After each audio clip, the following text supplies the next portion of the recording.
This is one of the most serious weather events we've dealt with in at least a decade. Kentucky Governor Andy Beshear confirmed 8 Kentuckians have died from the severe weather we've seen over the last more than 24 hours. This includes at least 1 man in Nelson County, Kentucky. No part of the state was spared from the flooding. Some roads and land between the lakes in western Kentucky have been washed out by floodwaters from Energy Lake Dam, and the scenes from above here showing the floodwaters over Pikeville in far eastern Kentucky. Mayor Craig Greenberg shared this video here this afternoon. A team from Louisville Fire and Jefferson County Suburban Fire Departments have been deployed to Pikeville in western Kentucky for flood rescue operations. PRP is also sending a crew to the eastern part of the state for relief. Hello everyone, and thanks for joining us. I'm Alex Dieter. We have team coverage tonight of this severe weather event from across the region. Isaiah Kim Martinez has been around the metro. Multiple rescues of people stranded in their cars having to be performed today. Clarice Shaley is in Bullitt County, where dozens of homes have been damaged by rising floodwaters overnight. But first, we want to start with meteorologist Danielle Moss, who joins us from the Weather Center. And Danielle, we're still under a winter weather advisory, and Governor Beshear said today that we'll be in this emergency response phase for the coming days.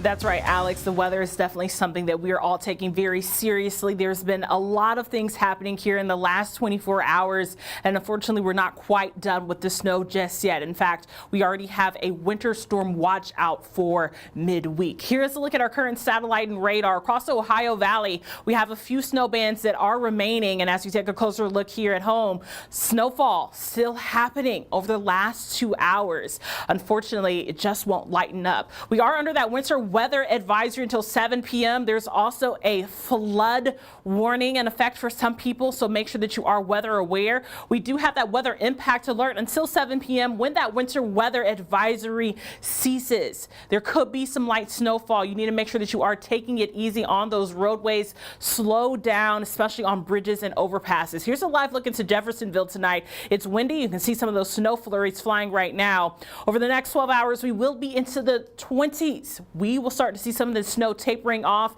and will dry out just a little bit, but unfortunately it's going to be very cool tonight. Here's a look at it all around 8 p.m. The remainder of these light snow flurries going to continue to make their way off to the east, and even around 11 p.m. some of us could still see some very light snow. But by Monday afternoon it will be cloudy, but at least you won't be fighting any snowfall. Have more details on that winter storm watch coming up. Thank you, Danielle. And earlier today, Kentucky Governor Andy Beshear gave an update on the devastating natural disaster. The governor said 8 people have died, and that includes a man in Nelson County, and emergency crews have performed over 1,000 rescues. The National Guard, KSP, and now crews from multiple other states are all responding to areas across the state. And as the governor notes, no county was spared from this devastation. The biggest challenge of this event is it's everywhere.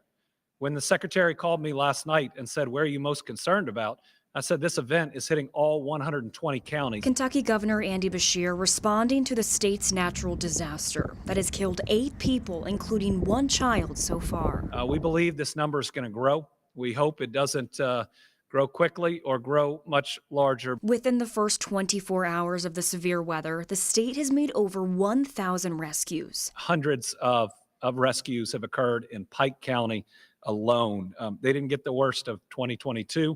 It appears that they're getting the worst of this 2025 flooding. Devastating flooding in Pikeville seen here on this drone footage. The high school partially submerged by the floodwaters. 3 adults and 1 child who were stranded in Springfield, Washington County. All 4 safely rescued by Washington and Lebanon teams. And Wolfe County's search and rescue team has spent the day rescuing residents and their pets who were trapped in their homes and stranded in their cars.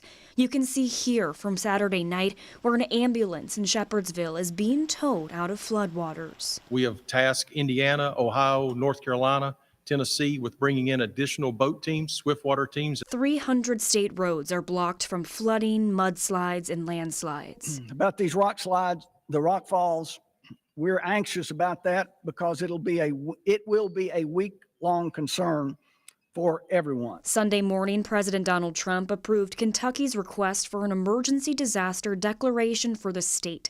This opens up federal funding for areas impacted by the storms. And the president signed off on our request as quickly as we have ever seen a president sign off on our request. So thank you to President Trump for his assistance. Beshear is urging people to stay safe and stay off the roads as the state braces for the next round of wind and snow. Avoid driving through covered roadways. That's where we're losing the most people. Stay off the roads. If you hit water, turn around. It's not worth dying. Your family cares about you. Wherever you are going, it can wait. You can tell them I said so. The governor announced state parks in the state being open to anyone who has been evacuated. And as of earlier this afternoon, 142 people and 20 pets are being housed at state parks. Well, we first brought you a live look from the flooding in Shepherdsville last night, where an ambulance was stuck in the floodwaters. And tonight, WHAS11's Clarice Shaley and photojournalist Aspen Hester are back in Bullitt County. And Clarice, how are the conditions now about 24 hours later? Well, Alex, today is mostly about cleaning up. The water has receded and mostly is just leaving behind debris. Now, that water was a few feet high, so it did definitely scare some people. One almost lost their dog, and a family did unfortunately lose some of their pigs as well. But from about 9 yesterday and until deep into the morning, Zone 10 Fire was running nonstop water rescue calls. They were pulling people from cars and going door to door on Prior Valley Road, asking if people wanted to evacuate. Zone 10 Fire's chief tells me they ran 11 calls. I'm told a sheriff's vehicle had to be pulled out, and an ambulance in Shepherdsville was headed to a call as well to that Blue Lake Road and Prior Valley Road area before they also got stuck. So it did catch people, everyone pretty much by surprise, but overall it was an exhausting night for Bullitt County. You know, it wasn't a very large magnitude of flooding for us, but it was a pretty eye-opening experience for some of our newer people. We're told people were transported to the Bullitt County Emergency Management Office, where they opened for a temporary shelter, or people went to family and friends' homes to wait for the water to subside. Again, we haven't heard of any serious injuries that anyone got here in Bullitt County, so that we are very thankful for. But again, today has mostly been assessing that damage and cleaning up what's left behind. Live in Bullitt County, Clarice Shaley, WHAS 11 on your side. Alex? All right, thank you, Clarice. And flooding has forced Louisville to temporarily close parts of several busy local roads. That includes entryways to Cherokee Park and streets right by the Ohio River. Isaiah Kim Martinez and photojournalist Levi Hammer show us the impact it had on drivers who also dealt with snow overnight. When it comes to flooding, one of the worst hit areas here on Breckenridge Lane, you can count 1, 2, 3, 4 cars submerged in water. You can actually see the trunk of the gray one slightly open. I'm told that's how the rescue had to happen last night. Some folks driving through not realizing how deep the water had gotten. We're seeing this situation throughout our area. Every time we get a good rain, it floods, every time. Feet of flood water trapping drivers for a time on Breckenridge Lane and 6 Mile. Under the tracks. That's crazy, yeah.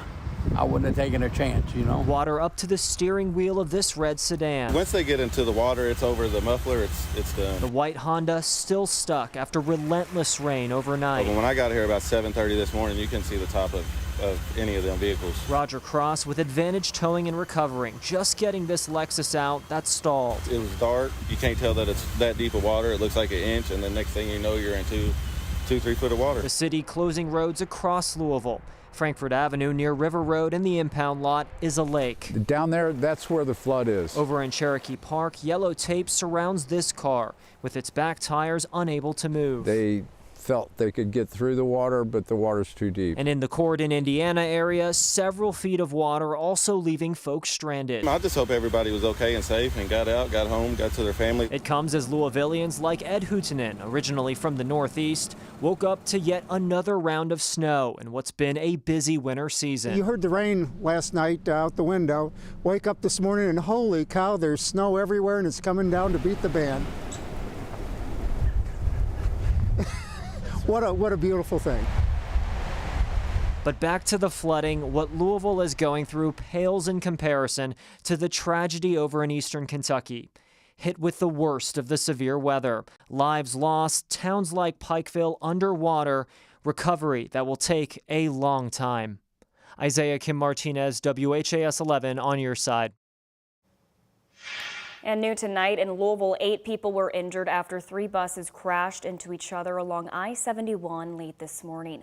LMPD says a semi-truck had jackknifed along I-71 north that caused a stoppage in traffic. The 3 charter buses were traveling together, and as they approached the stoppage, the 3rd bus in the line slid into the back of the 2nd bus and caused a chain reaction. 2 adults and 6 children were taken to the hospital for what police are calling minor injuries. I-71 north was shut down for nearly 6 hours today as they worked to clear the scene.